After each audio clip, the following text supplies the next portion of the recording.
When did you start smoking dope? When did you start smoking marijuana? When? Yeah. Dude, get your hair out of your face. Yeah. I'm better. I can see you now. I can pretty much paint the picture of your life for the next 5 years. Okay. You are like the poster child for Mr. Laid Back. Wow. You got me with your logic on that one. Come on up, Mr. Vick. Mr. Vick, are you going forward today without benefit of a court-appointed attorney? Welcome back, guys. This one kicks off with a kid who clearly thinks court is just a vibe check and Jug Oakley is the villain in his origin story. He's got that glazed over confidence that screams, "I've watched one TikTok about my rights," and now thinks he's legally bulletproof. But spoiler, Oakley's not here for the stoner monologue. He's here to dismantle delusion with precision. What's wild is how fast entitlement crumbles the moment real consequences show up. Do you think judges should go harder on these types, or does it just feed the main character complex? Let's go ahead and dive in. Who's your attorney? I don't have one. Then you're doing it without one, right? Yeah. Do you want to do it without one, or you want to talk to one of ours? I'll do it without one. Okay. Dude, get your hair out of your face. Yeah. I'm better. I can see you now. All right. All right. I've got a ticket here, and the prosecutor says you're going to plead responsible to double parking, and we're going to dismiss a misdemeanor charge of reckless. Is that correct? Yes. That's the way you want to resolve this today? Yes. Okay. How old are you? Let me see. All right. I understand you're almost done with school. Yes, sir. Then what's your plan? I've been trying to get a job ever since I was 7, and then Stop right there. Stop right there. Where have you been trying to get a job? I'm trying to get a job at the service yard at Holiday Inn at the apartments. Okay. Why do I have a ROA for a double parking? And we've already got a ROA for it? Oh, So everything. it's confusing. No, it's not the way I'm used to saying it. I thought we had 2 tickets going. Okay. All right. Where else have you looked? I looked at the baby shop in Logo, Okay. and I also looked at Walmart and Buffalo Wild Wings. And nobody's hiring you?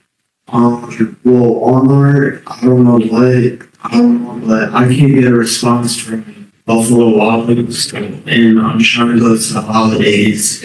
Okay. Okay. All right. You got a driver's license? Yeah, transportation is going to be an issue then. All right. So what's your long-term plan? Done with high school, then what? I'm trying to be an engineer. So you're going to school somewhere. Hopefully that's. Where and when? Well, I graduate this year, and maybe I hope to go to college. Maybe by the time I'm 19. Okay. What are you waiting for?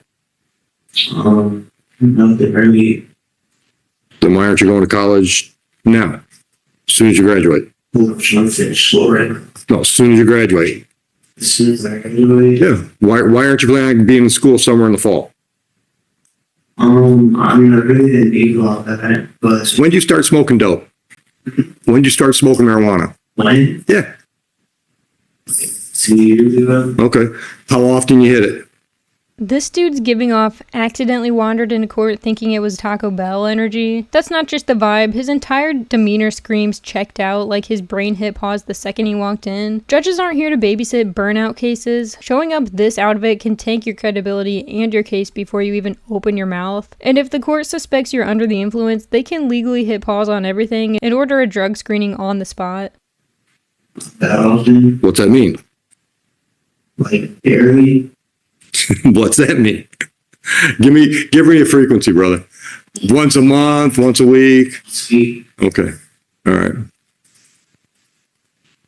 So on this file, you're not working now, so I'm not going to give you money. I'm not going to charge you fines and costs. I'm going to charge you community service hours. But I also have to give you a little lecture. Dude, I've been doing this a long time. All right? I can pretty much paint the picture of your life for the next 5 years. If you don't do something drastic. Okay? You are like the poster child for Mr. Laid Back.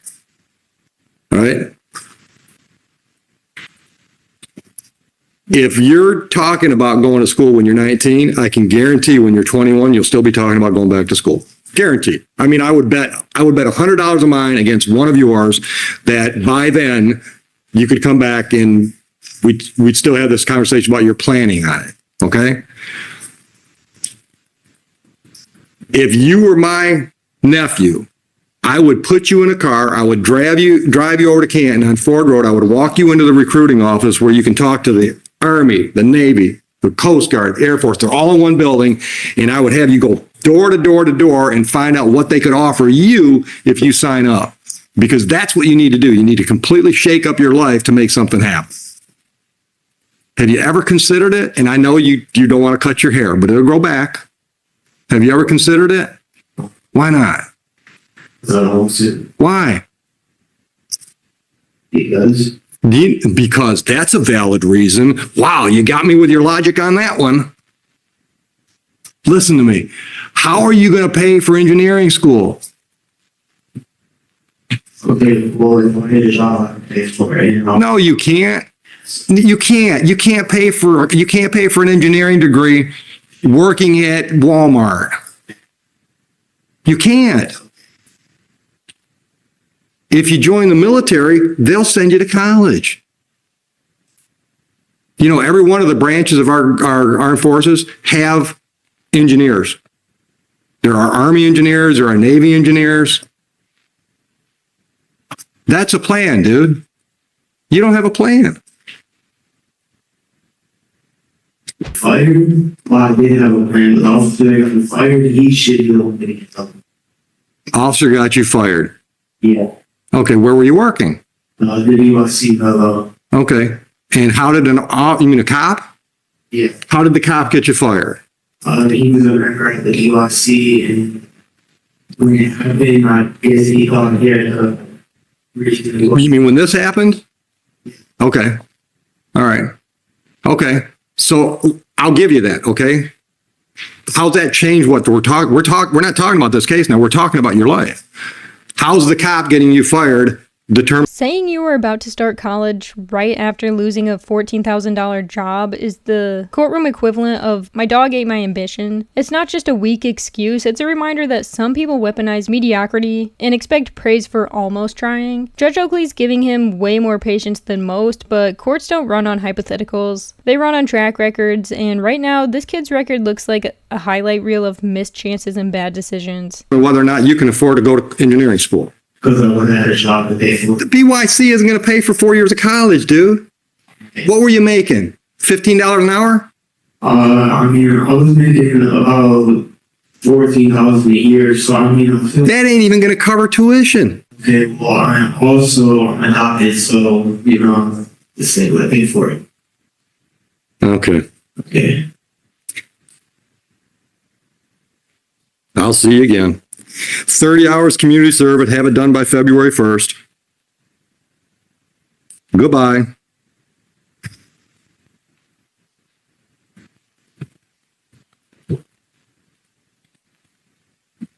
Watching this play out, it's clear the courtroom wasn't a wake-up call. It was just background noise in this kid's main character fantasy. He's not hearing the judge, he's just waiting for his turn to talk like the world's supposed to bend around his bad decisions. And that's what's dangerous, when someone can't even recognize rock bottom while standing in front of a judge. It's not reform that's coming next, it's repetition. The justice system isn't designed to raise people, but when there's no structure at home, the courtroom ends up doing emotional labor it was never built for. At what point does accountability shift from the court to the culture that raised him? Let me know your thoughts below. Hit like if you're with me on this, and subscribe because I've got more coming daily. Thank you guys so much for watching, and I'll catch you in the next one.